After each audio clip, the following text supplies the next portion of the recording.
I forgive you, and everything that I've been holding on to, I let go. I surrender. I surrender. I'm ready for my change. I'm ready for my change. I forgive them. I forgive them. Everything that I've been holding on to, I let go. I surrender.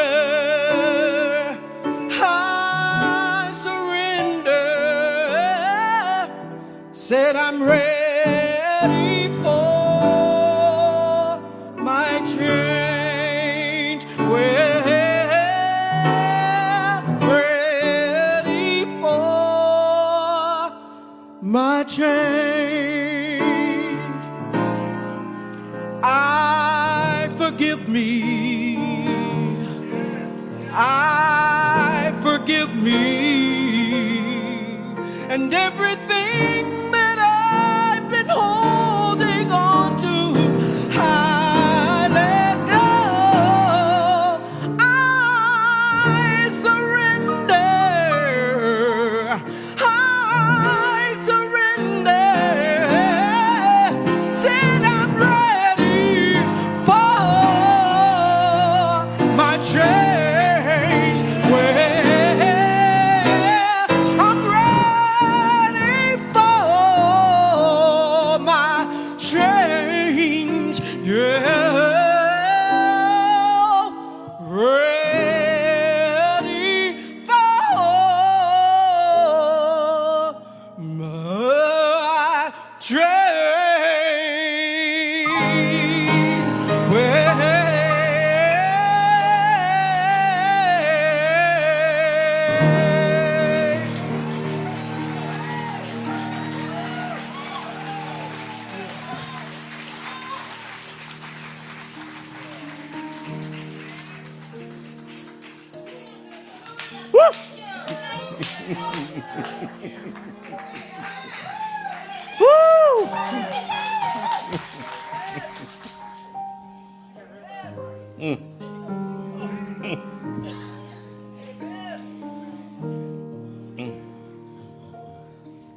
Let's thank her again. Let's thank her again.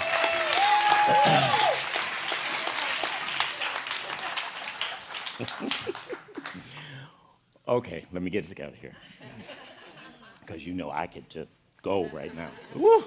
I could just go. Our principle this morning is forgiveness. You know, often I'm asked, what are you going to talk about? But I could not have selected anything as perfect as that. Let's thank her again.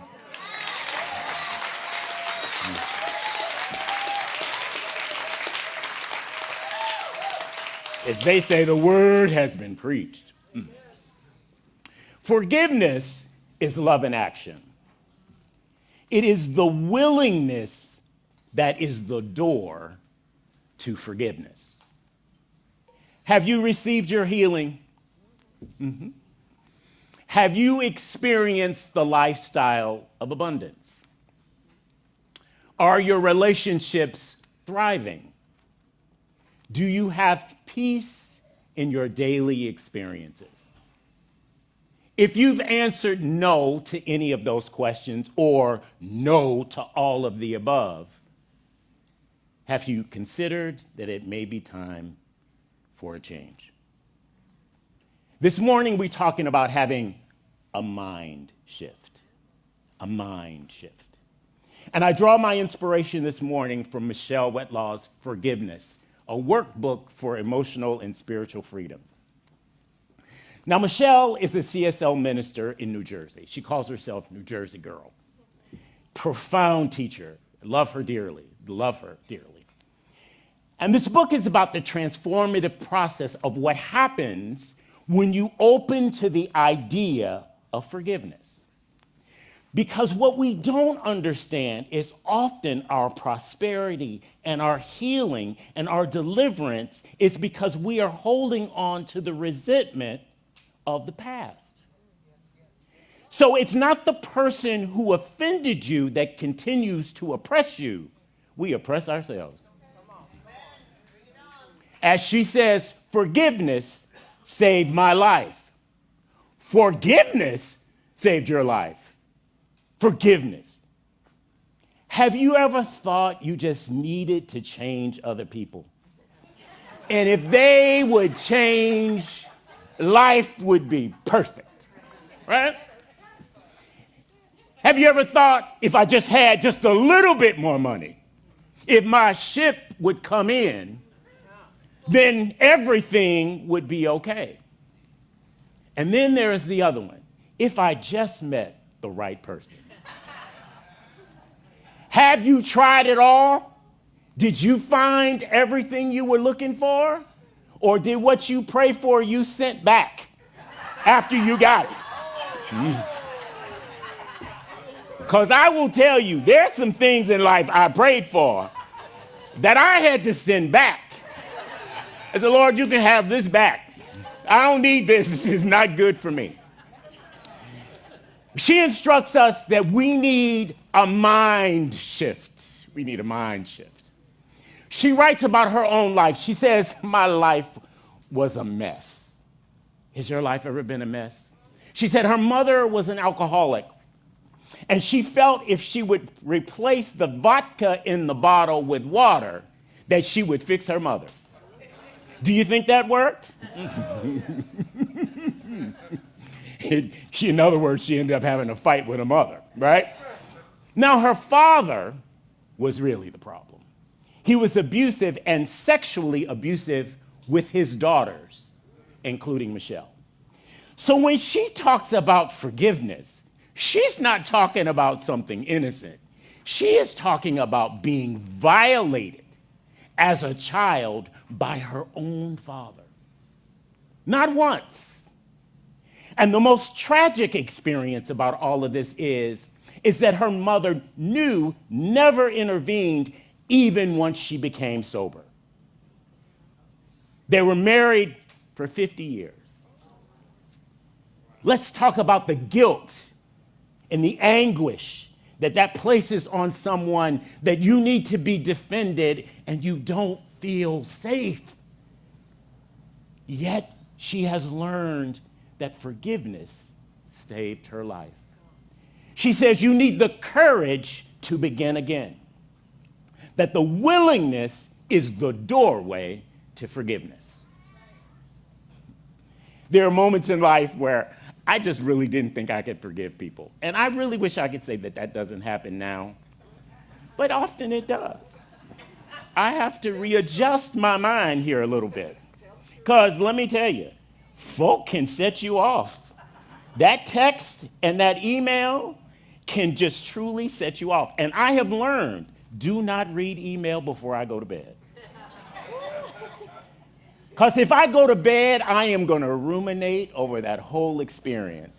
And fortunately, most of the time, I do not write a response. And if I do, I just save it to the draft folder. Now, many of you should read my draft folder, but if you did, you would no longer love me.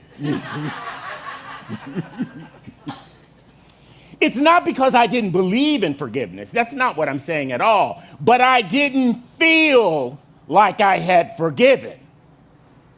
Because when I forgive, I'm looking for trumpets to sound. I'm looking for a whole band. I want the horns to play, to say, he has overcome. But we have to forgive before we feel it.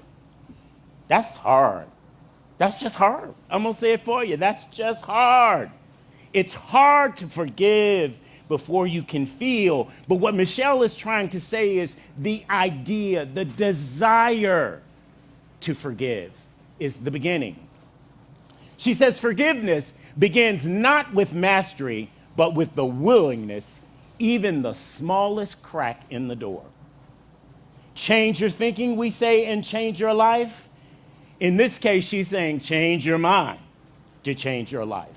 Because every barrier that we have in life has a lot to do with the intentions that we set. And we set some intentions unconsciously. And this is what pain and anguish and being abused will do. You will decide your position on this so that you are protected and you are never hurt again. But as we place ourselves in a prison to be safe, we also are in a prison from everyone else. So let's take a poll. Is there anybody you need to forgive?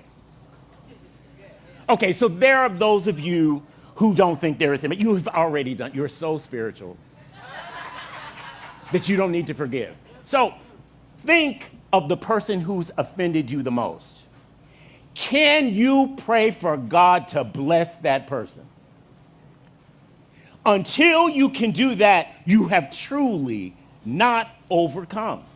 There is still to pray for those that despitefully use you. I didn't say reestablish a relationship. I didn't say be friends with them. I didn't say have dinner with them. I'm saying forgive them. Stop carrying them around. Because those that have offended us, when we are resenting something, we carry them around. And many of us, you know, how we mask the idea that we have pain and that we're suffering is that we are just angry. So we don't cry and whimper like a victim. We think that's being victimized. But what we do is we walk around angry. And we know who you are. Because as soon as we step near you, you go off. Sometimes I have rehearsed it all in my head on my way here. This is what I'm going to say. But that happens less and less. And often the pain could have happened decades ago, and we still carry it around. We carry it around, the resentment. And some of us inherited some family systems that need some serious healing. There are some people that in all of our families that just need some healing. If God would just change them, my life would be perfect. That's none of my business. But Michelle says she hurt her first husband, which was the nicest person she had ever met. And she also hurt her 3 sons before she made a decision to heal. Are you willing to be willing? Are you willing to be willing to forgive? The divine does not expect perfection from us. The divine invites us to participation, to share in all that is good and loving that comes down from God. Forgiveness is not a test. It is a collaboration with the Spirit. She teaches that willingness is a spiritual frequency. It is a vibratory level that you vibrate at higher and higher levels, because you know where forgiveness comes from? It comes from love, which is the highest vibration. And sometimes we will say yes to the idea of forgiveness, trembling, weak, and almost hearing the Spirit to direct us, and it's almost inaudible. Because forgiveness comes from love. And our inability to forgive comes from fear, which we manifest often as anger. Forgiveness is not about the offender at all. It is very selfish. It actually is a very selfish thing to do. It is called individual survival. It is not condoning the offense or the offender. It is not reestablishing the relationship. Often we feel if we forgive, we will let the perpetrator off the hook. In all honesty, when you forgive, you get off the hook. It is about alignment. It's about alignment with the divine and the loving presence that emanates itself through each one of us. She writes, the book initially was about forgiveness, but the truth of the book is about love. It is about self-love and love of God and love of the divine and love of neighbor and love of family. It's about the ability to love because it can prevent us from loving if we're not forgiving. This is why we do this work, why we go to every conference, why we go to every workshop, because we are looking for peace from the whole experience. We want abundance to be released in our lives. We want the deliverance of the pain and the suffering that we don't necessarily tell anyone else. We want our relationships to heal. We want to live in all the beauty that is possible for us to live in. There is no prosperity and no healing in resentment. And when we are unwilling to forgive, we are affirming resentment. So where in your life is the Spirit inviting you to say yes? Not something hard. Yes. There is an invitation in this to begin again because you are able. You don't have to know how to forgive. You just have to be willing to start to forgive. She writes, at the end of the day, self-forgiveness is the most critical part of what we are doing here. If we individually want to live in the prosperity that the Spirit has promised for us, we cannot hold on and have an intention of resentment. Your investment in the pain and your subscription to the stories you tell only reinforce the trap that we put ourselves in. And every time I say you, it's we. It's me too. When we don't forgive, we carry around the offense, and it is self-inflicted pain. So can you choose to be willing? We choose to begin again together. This is what we do in community. We encourage one another. Someone can say, I forgave and I overcame, and we hear, and it creates opportunity and promise and faith in us. We are not giving up the past or ignoring the past. We are reclaiming the present. It is not about choosing to be free from other people. It is to be free yourself, to be free what? Indeed. Not just free, but free indeed. The divine sees us not as broken, but as becoming. Forgiveness is a spiritual practice of editing the story that we have told ourselves and aligning it with the vision of the divine. Forgiveness is not pretending that the past didn't happen. We refuse to let the past define us and limit us in the future. There was a moment in my life when I realized that everyone who had ever hurt me was also hurting themselves. Now, that did not forgive. I did not forget, and I did not immediately overcome, but it did explain the humanity of us all. Because if we want to be forgiven, don't we have to forgive first? It's not an excuse for the harm, for the pain. It just explains that we are all human beings, and in our human experience, we hurt one another. Compassion is not weakness, it is actually liberation. Forgiveness is not erasing the past, it is reclaiming the present. It is about choosing freedom again and again every day, that I won't let anything that has happened to me in the past limit my abilities today and tomorrow. Forgiveness is not for the weak, it is only for the strong. So you need a mind shift. What is a mind shift? Michelle says a mind shift is affirmative prayer. It is replacing the intention of resentment for all that is good and perfect in life.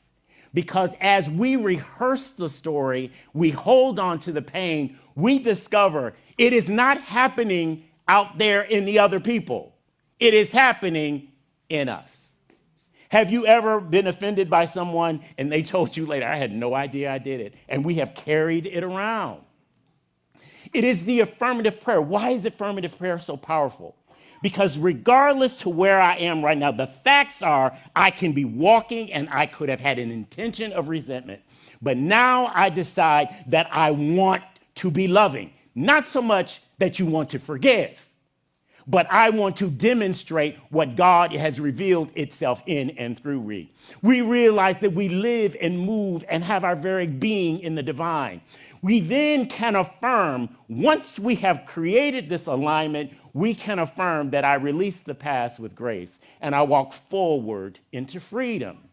Every time you have an affirmation, it is a statement of your word that we use in prayer that changes into what life should be, rather than the experiences in life that we look to change. And once you have this mind shift, then you can release it and let it go and no longer struggle with it. So as you leave this place, do you have to figure it all out? Do you need to know exactly what to do? Do you need to know everyone that you need to forgive? Do you need to know everyone that needs to forgive you? No. We want to just walk away from this, going away with an intention to be healed, that I will set my intention to be a loving presence because it is love that is the self-emanation of the divine in and through all of us. You don't have to have it all figured out. You don't even have to know the whole path. What you have to say is yes. You have to say yes sometimes when you are trembling. You have to say yes sometime when you can only whisper. Sometimes it is mustard seed yes. It's just a grain. Because when you say yes, the Spirit steps in, grace steps in, strength steps in, healing steps in, and love steps in. And when love steps in, then you know you have a mind shift. And so it is.